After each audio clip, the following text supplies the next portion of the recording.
Hello வணக்கம், welcome to Kannana கண்ணே channel. இன்றைக்கி நம்ம என்ன பார்க்க போகிறோன்னா, சிகப்பரிசி பயன்படுத்தி குழந்தைகளுக்கான 4 வகையான உணவுகள் தான் எப்படி பண்ணலான்னு பார்க்க போகிறோம். சிகப்பரிசியில் நார் சத்துக்கள் நிறைந்திருக்கு. அதோட குழந்தையோட எலும்பு பராமரிப்புக்கும் ரொம்பவே உதவியாக இருக்குது. 8 மாதங்கள் கம்ப்ளீட்டான குழந்தைகளுக்கு இந்த உணவை நீங்கள் செஞ்சு கொடுக்கலாம். அவங்க விருப்பத்துக்கு ஏற்றபடி இனிப்பு சுவையிடணும், இனிப்பு சுவை இல்லாமலும் கூட இந்த உணவை நீங்கள் செஞ்சு கொடுக்கலாம். கன்சிஸ்டன்சி கூட அவங்க சாப்பிட்றதுக்கு ஏற்றபடி அட்ஜஸ்ட் பண்ணிக்கலாம். இந்த உணவை குழந்தைங்களுக்கு வாரம் 2 முறை நீங்கள் செஞ்சு கொடுக்கலாம். சிகப்பரிசியில் சத்துக்கள் நிறையா இருந்தாலும் கூட இதை குக் பண்ணுறதுக்கு டைம் அதிகமாக எடுத்துக்கும். அதனால் நம்ம முந்தின நாள் நைட்டே ஊற வச்சு சமைக்கலாம், அல்லது இதை நல்லா பவுடர் பண்ணி கூட சமைக்கலாம். இந்த வீடியோவில் நான் 2 விதமாகவும் நான் செஞ்சு காட்டியிருக்கேன். குழந்தைங்களுக்கு 1 வயசு வரைக்கும் அவங்க உணவில் உப்பு சேர்க்கக்கூடாது. அதனால் இந்த வீடியோவில் எந்த ரெசிபியிலுமே நான் உப்பு சேர்க்கலை. முதல் ரெசிபி எப்படி பண்ணலான்னு பார்த்துடலாம். 2 டேபிள் ஸ்பூன் போல் சிகப்பரிசியை ஒரு 4-5 முறையாவது கழுவி எடுத்து அதை நைட்டு ஃபுல்லாக ஊற வச்சு எடுத்திருக்கேன். இப்போ காலையில் பார்க்கும்போது இது நல்லாவே ஊறிடுச்சு. ஒரு குக்கரில் நம்ம நல்லா ஊற வச்ச சிகப்பரிசியை சேர்த்துடலாம். அதோட ஒரு பிஞ்ச் அளவு சீரகம் சேர்த்துக்கலாம். இப்போது ஒரு பல் பூண்டும் இதில் சேர்த்துக்கலாம். 1/4 கப் அளவு இதில் தண்ணீர் சேர்த்துக்கலாம். இப்போது இந்த குக்கரை க்ளோஸ் பண்ணி மீடியம் ஃப்ளேமில் ஒரு 15 விசில் நான் வைக்க போகிறேன். நான் ஏற்கனவே சொன்ன மாதிரி சிகப்பரிசி வேகிறதுக்கு ரொம்ப டைம் எடுக்கும். அதனால தான் இத்தனை விசில் வைக்க சொல்கிறேன். சில குக்கரில் பார்த்திங்கன்னா 20 விசில் கூட வைக்கிற மாதிரி இருக்கும். ஒவ்வொரு குக்கரை பொறுத்த வரைக்கும் அது மாறுபடும்.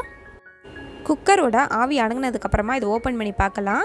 கொஞ்சமாக எடுத்து இதை கையில் நசுக்கி பாருங்கள். நல்லா ஈஸியாக நசுங்க வரணும். அப்படின்னா இது நல்லா வெந்துருச்சுன்னு அர்த்தம். இந்த மாதிரி இருக்கணும். இப்போது ஒரு மேஷர் வச்சோ இல்லை மத்து வச்சோ இது நல்லா கடைஞ்சி எடுத்துருங்க. இதை மிக்சியில் கூட போடலாம். ஆனால் குழந்தைங்களுக்கு மசிச்சு கொடுக்கும்போது அவங்க கொஞ்சம் கொஞ்சமாக மெண்டு சாப்பிட பழகுவாங்க. மிக்சியில் அரைச்சி கொடுத்தோம்னா அவங்க அப்படியே முழுங்கிடுவாங்க. இதை நல்லா குழந்தைங்க சாப்பிட்ற பதத்துக்கு ஏற்றபடி நம்ம நல்லா மசிச்சு எடுத்துக்கணும். தேவைப்பட்டால் இதில் கொஞ்சமாக சுடு தண்ணி கூட ஆட் பண்ணி உங்கள் குழந்தைங்க சாப்பிட்ற கன்சிஸ்டன்சிக்கு ஏற்றபடி இதை அட்ஜஸ்ட் பண்ணிக்கோங்க. நான் இந்த கன்சிஸ்டன்சியில் தான் இப்போ செஞ்சு வச்சுருக்கேன். இப்போ இதை ஒரு கிண்ணத்தில் மாற்றிடலாம். இதோட ஒரு பிஞ்சுக்கும் கம்மியான அளவு பெப்பர் தூள் சேர்த்துட்டு ஒரு 1/2 ஸ்பூன் போல் நெய் சேர்த்துட்டு நல்லா மிக்ஸ் பண்ணி எடுத்துக்கோங்க. இன்னும் நல்லாயிருக்கும். குழந்தைங்களுக்கு நம்ம கொஞ்சம் கொஞ்சமாக காரமும் பழக்கின மாதிரி இருக்கும். நம்ம குழந்தைக்கான சிகப்பரிசி சாதம் நல்லா ரெடி ஆயிடுச்சு. நல்லாவே சுவையாக இருக்குங்க. கண்டிப்பாக நீங்கள் ட்ரை பண்ணி பாருங்கள். அடுத்து 2வது ரெசிபி எப்படி பண்ணலான்னு பார்த்துடலாம். அதுக்கு 2 டேபிள் ஸ்பூன் போல் சிகப்பரிசியை அதே போல் முந்தின நாள் நைட்டே நல்லா 4-5 தடவை கழுவி எடுத்து ஊற வச்சுருக்கேன். அடுத்து ஒரு பாதி போல் ஆப்பிளை நல்லா தோல் சீவி எடுத்துட்டு ஓரளவு பெரிய பெரிய துண்டுகளாக கட் பண்ணி எடுத்து வச்சுக்கலாம். இப்போது ஒரு குக்கரில் நம்ம நல்லா ஊற வச்ச சிகப்பரிசி, அதுக்கப்புறமா நல்லா துண்டு துண்டாக நறுக்கி வச்சுருந்த ஆப்பிளையும் சேர்த்துக்கலாம். இதோட 1/4 கப் அளவு தண்ணீர் பண்ணிவிட்டு இப்போது இதை மீடியம் ஃப்ளேமில் அதே போல் 15லேருந்து 20 விசில் வரைக்கும் வச்சு எடுத்துடலாம். குக்கர் ஆவி அடங்கினதுக்கப்புறமா இதை ஓப்பன் பண்ணி பார்க்கலாம். நல்லா வெந்துருச்சு. இதே போல் செக் பண்ணி பார்த்துக்கோங்க. ஒரே ஒரு அரிசியை எடுத்து கையில் நசுக்கி பார்த்துக்கோங்க. நீங்கள் இதை மசிச்சோ இல்லை மிக்சியில் அரைச்சோ நீங்கள் கொடுக்கலாம். ஆனால் மசிச்சு கொடுக்கறது தான் ரொம்பவே நல்லது. இதில் தேவைப்பட்டால் கொஞ்சம் சுடு தண்ணி சேர்த்துட்டு உங்கள் குழந்தைங்க சாப்பிட்ற கன்சிஸ்டன்சிக்கு ஏற்றபடி அட்ஜஸ்ட் பண்ணி குழந்தைங்களுக்கு ரெடி பண்ணுங்கள். நான் இந்த கன்சிஸ்டன்சியில் தான் எடுத்திருக்கேன். இதில் 1/2 ஸ்பூன் அளவு நெய் சேர்த்துக்கிறேன். உங்கள் குழந்தைக்கு நட்ஸ் அலர்ஜி இல்லாட்டி இதில் 1/2 ஸ்பூன் அளவு நட்ஸ் பவுடர் சேர்த்துக்கோங்க. இதை நல்லா மிக்ஸ் பண்ணி எடுத்துக்கலாம். நம்ம குழந்தைக்கான ஆப்பிள் சிகப்பரிசி சாதம் அருமையாக ரெடி ஆயிடுச்சு. கண்டிப்பாக நீங்கள் இந்த ரெசிபியை ட்ரை பண்ணி பாருங்கள். ரொம்பவே சுவையாக இருக்கும். அடுத்து 3வது ரெசிபி. இந்த ரெசிப்பியில் நான் உருளைக்கிழங்கு வச்சு பண்ண போகிறேன். உருளைக்கிழங்குக்கு பதிலாக கேரட், பீன்ஸ், பட்டாணி, சக்கரவள்ளி கிழங்கு இந்த மாதிரி இதில் எது வேணால் யூஸ் பண்ணி நீங்கள் பண்ணலாம். இந்த ரெசிபிக்கு ஒரு மீடியம் சைஸ் உருளைக்கிழங்கு தேவை. எனக்கு பெருசாக இருக்கிறனால இதோட பாதி மட்டும் தோல் சீவி எடுத்து வச்சுருக்கேன். இதை ஓரளவு மீடியம் சைஸ் துண்டுகளாக கட் பண்ணி எடுத்து வச்சுக்கலாம். அதே போல் 2 டேபிள் ஸ்பூன் போல் சிகப்பரிசியை நல்லா கழுவி எடுத்து முந்தின நாள் நைட்டே ஊற வச்சுருக்கேன். இப்போது ஒரு குக்கரில் ஊற வச்ச அரிசி, அதுக்கப்புறமா நம்ம நல்லா நறுக்கி வச்சுருந்த உருளைக்கிழங்கு துண்டுகள் இதெல்லாம் சேர்த்துடலாம். இதோட ஒரு பிஞ்ச் அளவு சீரகம் சேர்த்துக்கிறேன். இதோட ஒரு பல் அளவு பூண்டு சேர்த்து 1/4 கப் அளவு தண்ணீர் சேர்த்துக்கலாம். இப்போது குக்கரை க்ளோஸ் பண்ணிவிட்டு 15லேருந்து 20 விசில் அளவுக்கு மீடியம் ஃப்ளேமில் வச்சு எடுத்துடலாம். குக்கர் ஆவி அடங்கினதுக்கப்புறமா இதை ஓப்பன் பண்ணி பார்க்கலாம். நல்லாவே வெந்துருச்சு. இப்போது ஒரு மேஷர் வச்சோ இல்லை மத்து வச்சோ இதை நல்லா கடைஞ்சி எடுத்துடலாம்.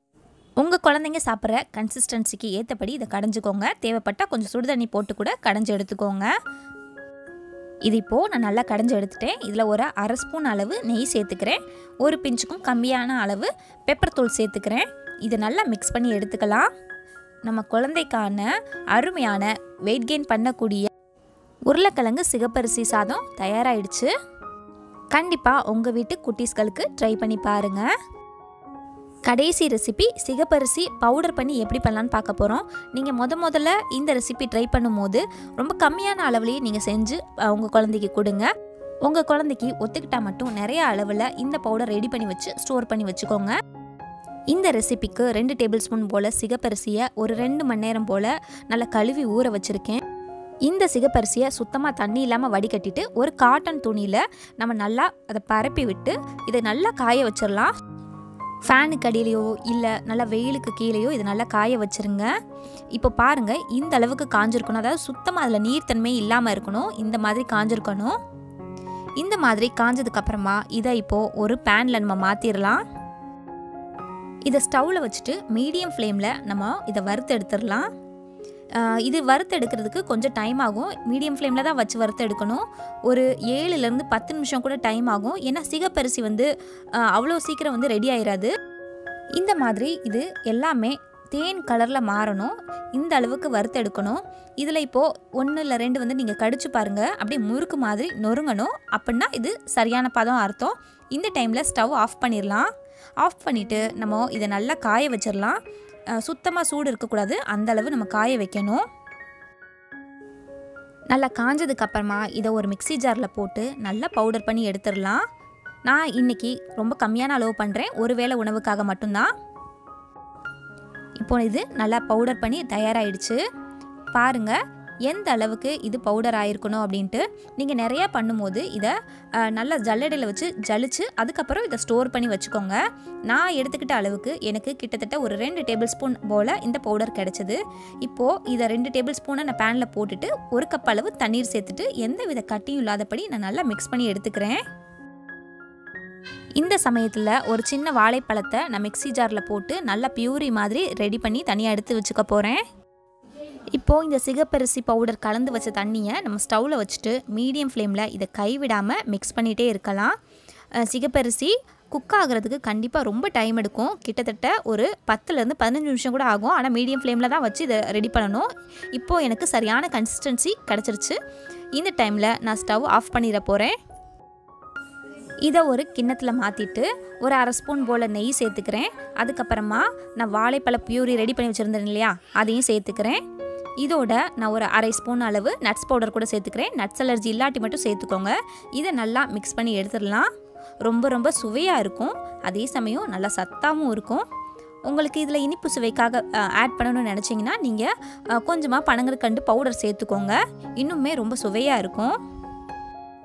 இன்றைக்கி பார்த்த இந்த 4 ரெசிபீஸில் உங்கள் குழந்தைக்கு நீங்கள் ஏதாவது ட்ரை பண்ணி பார்த்துருந்தீங்கன்னா அவங்க எப்படி சாப்பிட்டாங்கன்னு கீழே மறக்காமல் கமெண்ட் பண்ணுங்கள். இது போக நம்ம சேனலில் நிறைய பேபி ஃபுட் ரெசிபீஸ்லாம் நான் ஷேர் பண்ணிகிட்டே இருக்கேன். கண்டிப்பாக நம்ம சேனலோட வீடியோஸ் அதுக்கப்புறம் பிளேலிஸ்ட் செக் பண்ணி பாருங்கள்.